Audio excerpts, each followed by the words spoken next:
చాలా సైలెంట్గా తననే మాటలు అన్నీ కూడా వింటూ చూస్తూ ఉంటుంది. అప్పు ఏంటి ఇంతలా మారిపోయింది అని చెప్పి అనుకుంటూ ఉంటుంది. ఇక స్వప్న అయితే, చూడు నువ్వు ఇక మాట్లాడింది చాలు, నీకంటూ ఒక దిక్కు లేదు, మొగుడు లేడు, నువ్వు శుద్ధులు చెప్తున్నావా నా చెల్లికి? తను ఎలా ఉండాలో నువ్వు చెప్తున్నావా? నీకు అసలు చెప్పే అర్హత ఉందా అని చెప్పి స్వప్న రుద్రాణి నోరు మూయిస్తుంది. ఇంతలో ధాన్యలక్ష్మి, చూడు కళ్యాణ్, నీ భార్యకి కట్టుకోవడానికి కనీసం చీరలు లేవా? ఇలా ప్యాంటు షర్టు వేసుకొని వచ్చింది వరలక్ష్మి వ్రతం అనుకుంటుందా, ఇంకేమైనా అనుకుంటుందా?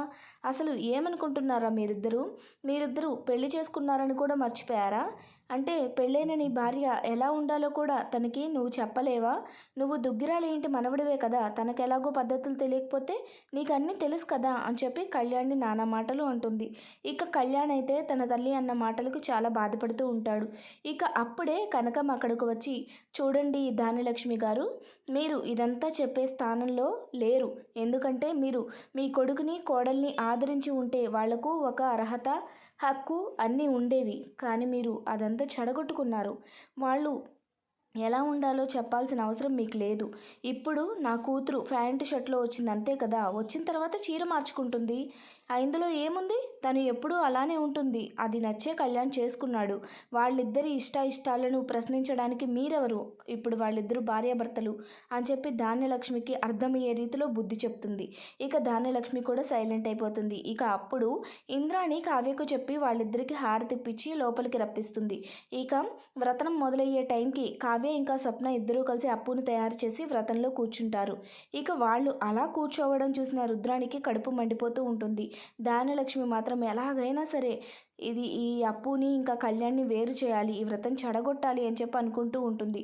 అప్పుడే ఇంద్రాణి ధాన్యలక్ష్మి దగ్గరకు వచ్చి, చూడు ధాన్యలక్ష్మి, నువ్వు ఈ ఇంటి కోడలివే, వ్రతం చెడిపోతే మనకే అశుభం. ఈ ఇంటి పరువు ప్రతిష్టలు సుఖ సంతోషాలు అన్నీ కూడా ఆ వరలక్ష్మీదేవి ఆశీస్సులతోనే నిలబడ్డాయి. కాబట్టి నువ్వు ఇందులో ఎటువంటి పొరపాటు చేయకు, ముఖ్యంగా ఆ రుద్రానితో కలిసి ఎటువంటి ప్లాన్ చేయకు అని చెప్పి తనకు బుద్ధి చెప్తుంది. ఇక ధాన్యలక్ష్మి సైలెంట్గా ఉంటుంది. వ్రతం చక్కగా పూర్తవుతుంది. వ్రతం పూర్తయిన తర్వాత ఇంట్లో అందరూ కూడా ప్రసాదాలు తినేసి కళ్యాణ్ ఇంకా అప్పులు బయలుదేరడానికి సిద్ధమవుతారు. అప్పుడే ధాన్యలక్ష్మి కళ్యాణ్తో, ఏంటి కళ్యాణ్ వెళ్ళిపోతున్నావా అని చెప్పి కన్నీళ్లు పెట్టుకుంటుంది. అప్పుడు కళ్యాణ్ ధాన్యలక్ష్మి దగ్గరకు వచ్చి, చూడమ్మా, నువ్వు నా మనసుని ఎలాగో అర్థం చేసుకోలేదు. కనీసం నా ఆత్మాభిమానాన్ని, నా ప్రేమని, నా ఆత్మగౌరవాన్ని నువ్వు అర్థం చేసుకుంటే మేము సంతోషంగా ఉంటాం. దయచేసి మమ్మల్ని వెళ్ళనివ్వు అని చెప్పి అంటాడు. అప్పుడే ధాన్యలక్ష్మి అప్పుని ఇంకా కళ్యాణ్ని దగ్గరకు పిలిచి, చూడండి, నాకు ఎటువంటి కోపము లేదు. కేవలం నువ్వు నా మాట వినలేదని, నాకు ఇష్టం లేని పిల్లని పెళ్లి చేసుకున్నావని కోపం తప్ప నాకు నీ మీద ఎటువంటి ద్వేషం లేదురా. దయచేసి నా ప్రేమని అర్థం చేసుకో. నేను చేసింది తప్పే, నాకు ఇప్పుడిప్పుడే తెలిసొస్తుంది. నువ్వు నా కళ్ళ ముందు ఉంటే అయినా నీ ప్రేమ ఏంటో నాకు అర్థమవుతుంది. దయచేసి అర్థం చేసుకో అని చెప్పి రిక్వెస్ట్ చేస్తుంది. ఇక ధాన్యలక్ష్మి అంతగా దిగవచ్చి బతిమలాడడంతో కళ్యాణ్ అంటాడు, నువ్వు ఒప్పించాల్సింది నన్ను కాదు, అప్పుని. అప్పు ఒప్పుకుంటే ఇక్కడ ఉండడానికి నాకు ఎటువంటి అభ్యంతరం లేదు అంటాడు.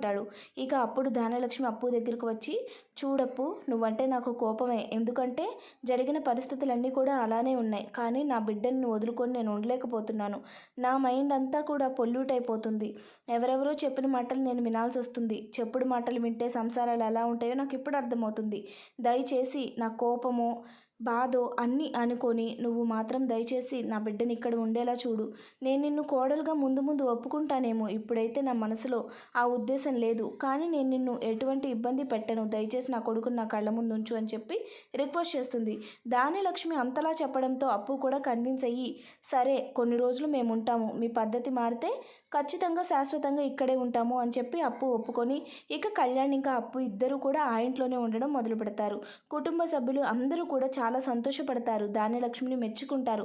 అపర్ణ కూడా ధాన్యలక్ష్మి దగ్గరకు వచ్చి, ఇప్పుడు నువ్వు నా చెల్లి అనిపించుకున్నావు అని చెప్పి అంటుంది. ఈ విధంగా ధాన్యలక్ష్మి తన కొడుకు మనసుని, ప్రేమని అర్థం చేసుకొని అప్పుని కోడలుగా ఒప్పుకుంటుంది. ఇదంతా చూసి రుద్రాణి ఓర్చుకోలేక ఒక్కసారిగా షాక్ అయిపోతుంది. ఏంటి నేను ఏదో కోరుకుంటే ఏదో జరిగింది అని చెప్పి తన ప్లాన్స్లో తనుంటుంది. అప్పుడే ధాన్యలక్ష్మి రుద్రాణి దగ్గరకు వచ్చి, ఏంటి రుద్రాణి, ఇంకా ఏం చేయాలని చూస్తున్నావు? ఎప్పటికీ కూడా నా మనసు మార్చలేవు. ఇక మీద ఎప్పుడు కూడా నా కొడుకు, కోడలు, నా కుటుంబం అంతా సంతోషంగా ఉండేలా చూసుకుంటాను. నీ మాటలు ఎప్పుడు వినను. నువ్వు మా కుటుంబం జోలికొస్తే మర్యాదగా ఉండదు అని చెప్పి వార్నింగ్ ఇస్తుంది. చూసారు కదండి బ్రహ్మముడి సీరియల్ అప్కమింగ్ ఎపిసోడ్స్లో జరగబోయేది ఇదే. వీడియో నచ్చినట్లయితే తప్పకుండా ఒక లైక్ చేయండి, ఛానల్ని సబ్స్క్రైబ్ చేసుకోండి. Thanks for watching friends.